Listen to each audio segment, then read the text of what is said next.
এইটো বেয়া হৈছে সাপোৰ্টটা দি লৈছোঁ আমাৰ যদি মহেন্দ্ৰ মেনুফেকচাৰিং কোম্পানী তেওঁলোকে যদি এই বস্তুটো আৰু 10 টকা যদি বঢ়াই দিয়ে মানে মহেন্দ্ৰ স্কৰ্পিঅ এইটোৱে প্ৰব্লেম যে এইটো ভাগি থাকে ইহঁতে যদি 10 টকা বেছি লৈ লয় এই বস্তুটো আজি এইটো নিচিগিলে হয় এইটো অলপমান ঠিকঠাই আছিলে এতিয়া মই ৱেল্ডিং কৰি ল'ব লাগিব এই বস্তুটো এতিয়ালৈকে হেৰি কৰিলোঁ মানে দোকানত পোৱা নাই নিজে বনাব লাগিব আৰু হয় নহয় বাৰু এইটো গাড়ীখন মানে দামটো চাই কিনে ইয়াত যদি আৰু 10 টকা যদি বঢ়াই দিয়ে সিহঁতে এইটো অকণ হাৰ্ড দিব পাৰে এতিয়া মোৰ আগৰ যিখন স্কৰ্পিঅ আছে সেইখন আজিলৈকে একো হোৱা নাই সেইখন হাৰ্ড দিয়া আছিলে এখন বহুত স্কৰ্পিঅতে মই দেখিছোঁ এইটো ছিগি যোৱা আৰু ঠিক কৰোঁ বুলি এনেকৈ খুলি লৈছোঁ ইমান পাতলা গাড়ীখন বনাইছে কেনেকুৱা আৰু এখন কিমান এইটো ইয়াত ফাটিবলৈ লৈছে দেখিছে এইটো একদম মানে এইটো এটা উইক কাম কৰিছে মহেন্দ্ৰ কোম্পানী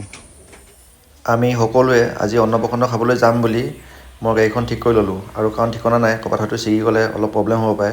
সেইকাৰণে নিজে এইবিলাক পাতি চাতি লগাই এনেকৈ গটগটীয়া কৰি ল'লোঁ আৰু এইটো একদম পাৰ্মানেণ্ট হৈ গ'ল কিন্তু মহেন্দ্ৰ কোম্পানীয়ে কিন্তু এইটো বহুত এটা বেয়া বস্তু দিছে তেওঁলোকে যদি এইটো ইম্প্ৰুভ কৰে ভাল হ'ব